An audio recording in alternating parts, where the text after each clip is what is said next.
Assalamualaikum warahmatullahi wabarakatuh. Kami dari kelompok 3 yang beranggotakan Ardita Aliani, Brigita Bekilona, Firda Vidya, dan saya sendiri, Siti Hardianti Eka Pratiwi. Jadi di sini kami ingin mempresentasikan materi yang berjudul Gangguan Kesehatan Mental dan Klasifikasinya. Untuk materi yang pertama akan dibawakan oleh rekan saya, Ardita Aliani. Perkenalkan, saya Ardita Aliani dengan NPM 2018 015 00719 akan menjelaskan tentang pengertian gangguan mental atau jiwa. Jadi, mental illness disebut juga dengan gangguan mental atau jiwa. Kondisi ini yang mempengaruhi pemikiran, perasaan, perilaku, suasana hati, atau kombinasi diantaranya.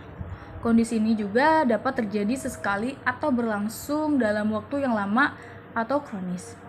Menurut Stewart, gangguan jiwa atau mental merupakan psikologik atau pola perilaku yang ditunjukkan pada individu yang menyebabkan distres, menurunkan kualitas kehidupan dan disfungsi. Hal tersebut mencerminkan disfungsi psikologis, bukan sebagai akibat dari penyimpangan sosial maupun konflik dengan masyarakat. Sedangkan menurut Keliat, gangguan jiwa atau mental merupakan pola perilaku, sindrom yang secara klinis bermakna berhubungan dengan penderitaan, distres, dan menimbulkan hendaya pada lebih atau satu fungsi kehidupan masyarakat. Selanjutnya dijelaskan oleh Firda Vidya mengenai ciri-ciri dari gangguan mental atau jiwa. Saya Firda Vidya Lestari dengan NPM 2018 015 00715. Di sini saya akan menjelaskan tentang ciri-ciri gangguan kesehatan mental. Setelah memahami pengertian gangguan kesehatan mental, ketahui pula gejala-gejalanya. Sebenarnya, tanda dan gejala gangguan kesehatan mental bergantung pada jenis gangguan mental yang diderita. Para penderita dapat mengalami gangguan pada pola pikir, emosi, hingga perilaku. Adapun beberapa contoh ciri-ciri dan gejala gangguan kesehatan mental sebagai berikut.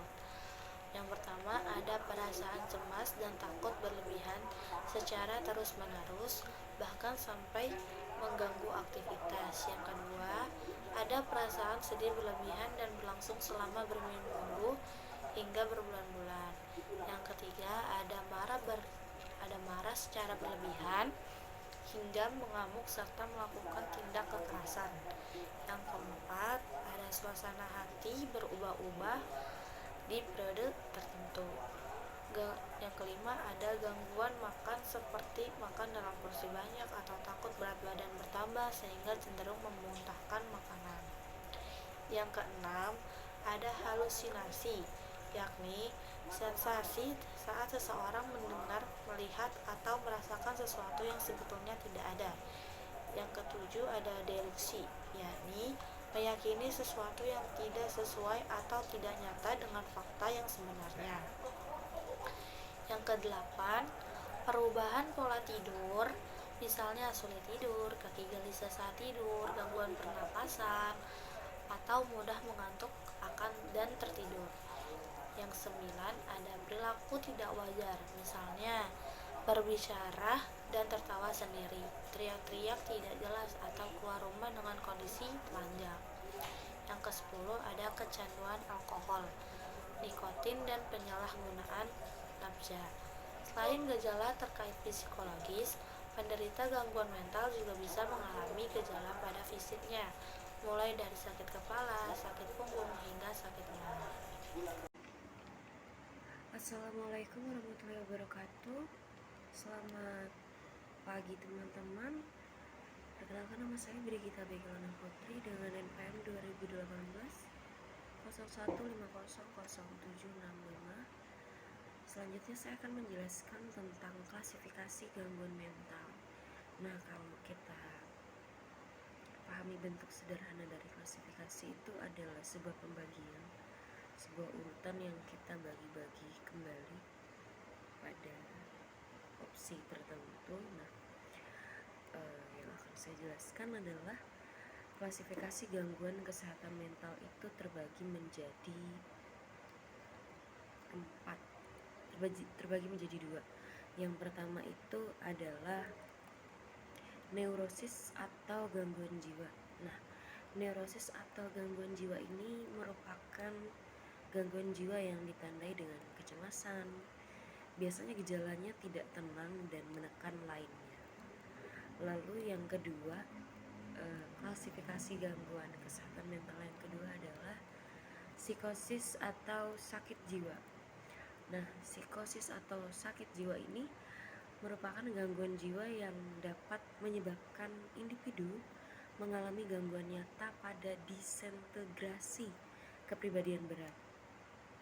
Nah, pemeriksaan realitas dan hambatan untuk memenuhi kebutuhan hidup sehari-hari. Jadi psikosis ini adalah gangguan jiwa yang memang dampak besarnya menyebabkan individu mengalami gangguan nyata sehingga individu tersebut tidak dapat membedakan apakah hal yang ia rasakan tersebut adalah sebuah gangguan yang nyata atau bukan. Orang yang terkena psikosis biasanya tidak memahami antara kejadiannya ataupun perasaannya. Bahkan orang yang terkena psikosis juga tidak mampu memahami segi tanggapan, dorongan, motivasinya juga terganggu. Lalu akan ada banyak kesulitan karena tidak ada integritas mereka, karena hidupnya jauh dari alam kenyataan. Nah, psikosis ini sendiri memiliki karakteristik. Yang pertama ada disintegrasi kepribadian, lalu yang kedua penurunan pada tingkat kesadaran, lalu yang ketiga ada perilaku agresif, dan yang keempat ada kesulitan yang besar. Lalu yang terakhir akan dijelaskan oleh saya, Siti Hardianti Eka Pratiwi dengan NPM 2018 015 00761. Nah, klasifikasi gangguan mental atau jiwa. Jadi klasifikasi gangguan jiwa menurut PPGDJ dalam KIAT 2011 ini adalah sebagai berikut. Yang pertama ada gangguan organik dan somatik. Yang kedua ada gangguan mental psikotik.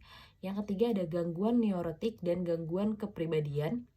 Dan yang terakhir ada gangguan masa kanak, remaja, dan perkembangan. Berikut presentasi dari kelompok kami, kurang lebihnya mohon maaf. Terima kasih. Assalamualaikum warahmatullahi wabarakatuh.